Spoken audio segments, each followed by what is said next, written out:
The Garland County Detention Center was built by the taxpayers of the cities of Hot Springs, Mountain Pine, Fountain Lake, and Lonsdale, along with the unincorporated areas of Garland County.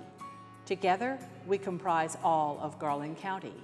This tour is brought to you today by the City of Hot Springs in cooperation with Garland County Sheriff Mike McCormick as an opportunity to show you the results of your investment. I've had the pleasure of working with Sheriff McCormick back to the day when he served as Public Information Officer for the Hot Springs Police Department. After a long and distinguished career, he now serves you as your Garland County Sheriff and is responsible for the operations of the detention center. Sheriff McCormick, thank you for hosting this tour. Thank you, Terry. And it's my pleasure to welcome everybody to the tour of the new Garland County Detention Center today. We are extremely proud of our new facility, and I look forward to walking through it and describing the different features that we have. And I believe that you'll feel the pride and pleasure that we all do in having this wonderful facility here in Garland County. Well, let's kick off the tour today by what is around us as you first walk into the detention center. There is a reception area behind us, and right above the reception desk is an interesting artifact on the wall. Can you tell us the story behind that? Absolutely. Above my head are one of the original sets of the jail bars that were held in the county jail back in the 1880s. So it represents the old, and the facility represents the new, the state-of-the-art facility that we're going to tour today. Well, it certainly makes a statement on that wall. And as we proceed with the tour, we'll begin with the sally port in just a moment, because that's where prisoners enter the facility. That's where the offenders would first come in contact with the detention center, is the sally port, and then it progresses from there. At the detention center, the arrival and processing of prisoners is expedited by the use of this sally port. Can you describe the flow of prisoners once they arrive? Yes, this gives us a secure area to unload and load the prisoners. The doors are raised upon the officer's arrival and drop down before the inmate actually is allowed out. It also gives us a good opportunity when the prison system comes to pick up their prisoners in buses. It's built to accommodate a bus and still maintain a secure area. Now that we're in the booking area, prisoners come here for booking, and then after that point, they're processed depending on their level of security needed. Can you explain that process? Yes, we have a classification process that every inmate has to go through, and depending on the classification, it has a factor in where they're actually housed within the facility. This is also their first contact with the direct supervision concept. Those that are following the rules and being cooperative have more privileges than those that are combative and not following the rules. And that philosophy follows them throughout their stay at the detention center. This is one of our holding cells that's used for more combative inmates. This is one of two that are easily accessed from the sally port that go directly into the booking area.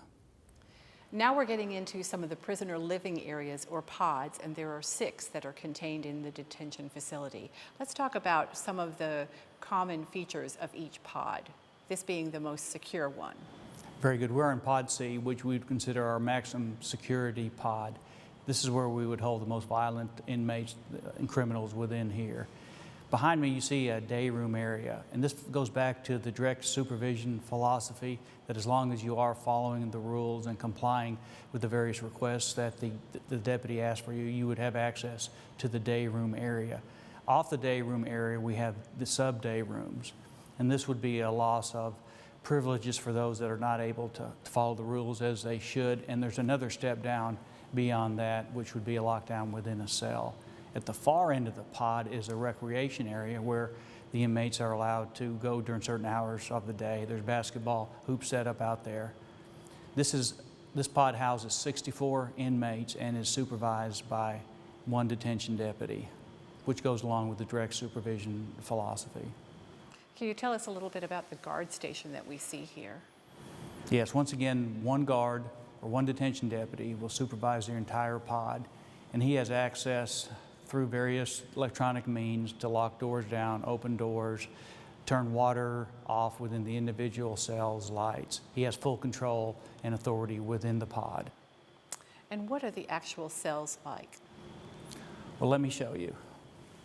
Now we're looking at an area that most people never get to see, which is a high security cell. Now this cell obviously houses just one individual, but can you tell us a little bit about how this is designed?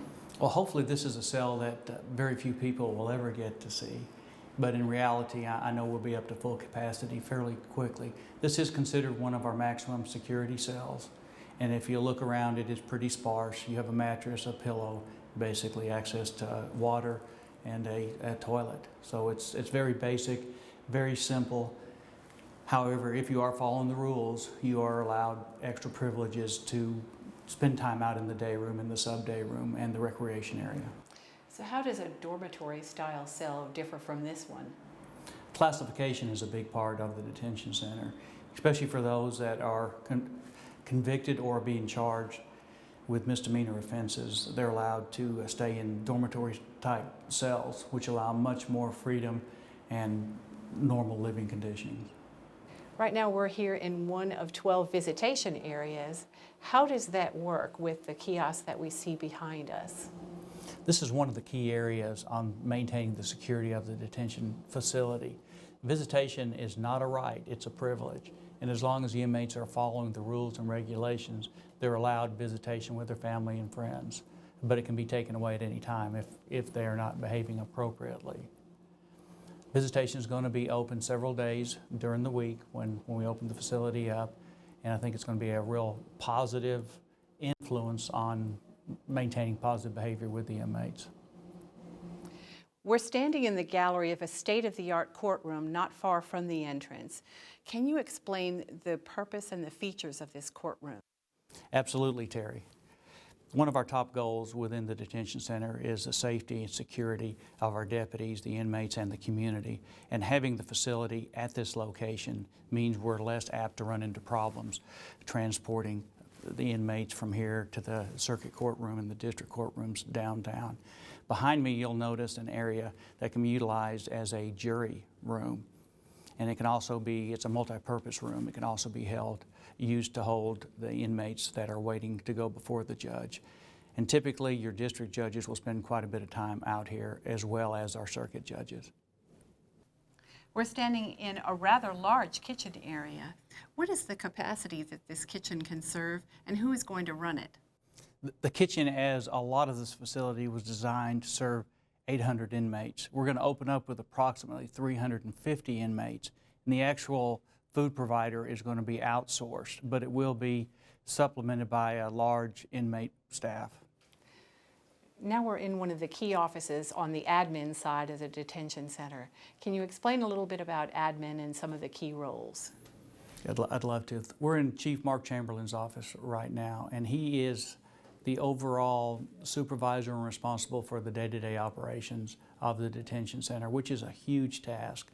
The budget is a little in excess of $6 million per year. The detention facility will have approximately 100 detention deputies. And at some point in the near future, we'll have close to 400 inmates in the facility. It's almost like a hotel on a certain level. You have to cater to their needs. And I'm talking, you have to feed them, you have to make sure they have proper hygiene available to them, clothing and so forth. So it is a gigantic task, and it takes a lot of time, and we're very, very fortunate to have Chief Chamberlain on board to oversee the facility. Are there any other key positions that you want to mention? One of the cornerstones to the detention center is striving to make the inmates a little better when they leave than when they actually were admitted. And Lieutenant Belinda Cosgrove is our programs coordinator, and she's working real hard at bringing several different programs on board. We're going to have a good opportunity for the inmates to work towards or actually get their GEDs, drug and alcohol reduction programs, is just to name a couple of them. So we've got a lot of programs going on, but this is truly a team effort, and without everybody working together, it wouldn't be the success that it can be. And we're looking at one of the classrooms that is provided for the prisoners to have their training. So you're saying that the training that they can receive both for some of the functions that they might perform within the facility, as well as, say, getting a GED, will be conducted in one of those classroom spaces? And a good example of that would be the kitchen inmates learning how to properly prepare meals. That's a skill that they perhaps didn't have when they came into the facility, but when they go out, they would have culinary skills. So that's just one good example. Something that certainly can't be done in the current detention facility. Yeah, absolutely. That's correct. There's a long hallway that divides the two sides of the detention center. What's on each side, and how long is that hallway? That hallway is just less than 600 feet. We refer to it as Main Street. On one side of the hallway is all of the detention pods. On the other side are all the areas that service the detention pods, such as the kitchen, the laundry, health services. Now, speaking of size, how large is the detention center as well as the area around it? The detention center is about 156,000 square feet, which is about 5 times the size of the current detention center, and it is on 56 acres. So we have a lot of room for expansion in the near future, which goes back to a lot of the facility being constructed with an idea of expansion in the future. So we've got the inside area, and we also have the outside area for the expansion. Now, what is the source of funding for the detention center? The citizens of Garland County passed a 1-cent sales tax several years ago. A portion of it, in fact 5/8 of it, was for the construction of the project. And then 3/8 was meant for the maintenance and operation. The 5/8 will go away at the end of the construction phase when everything is paid for, but the 3/8 continues on for maintenance. Let's talk about some of the features, the technological features of this building that provide both safety and efficiency of operation.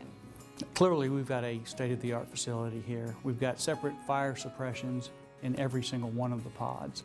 We have hundreds and hundreds of cameras where we can observe what's going on both inside and outside the department. Also, we've got a crew of inmates that maintain the outside area as far as mowing the grass and general maintenance in that area. What about the door situation, where I understand it would be difficult, if not impossible, for inmates to be able to leave a pod area? Of course, security is one of our main focuses, and the doors are set up to where only one door can be open at a time, so there's never a free run where an inmate can run straight outside. And there's a lot of issues and security devices that are in place that go beyond that I really don't feel free to talk about for security reasons. Right. What about the fire suppression service for the building? Is that rather unique? It is that each individual pod has its own fire suppression system. So if there's a fire in one pod, that doesn't mean we have to evacuate the entire jail. The inmates can be moved from that particular pod to another pod, and there'll be no smoke transfer. And what about the event of a power outage? Are you prepared for that? We are. We have a generator system that will actually keep the facility fully functioning for 2 days or longer. Well, and in closing, now that we've seen so many features of the detention facility, do you have any final remarks? I do. We've come a long way since the original facility at Oak and Orange. I think the facility was about 200 square feet at that time, and we've gone from that point to 156,000 square feet. So we're very proud, and the overall goal is to make Garland County a safer place, and this gives us a great tool to do that with. Thank you so much for partnering with us today to bring this video tour to Hot Springs and Garland County citizens of the Garland County Detention Center.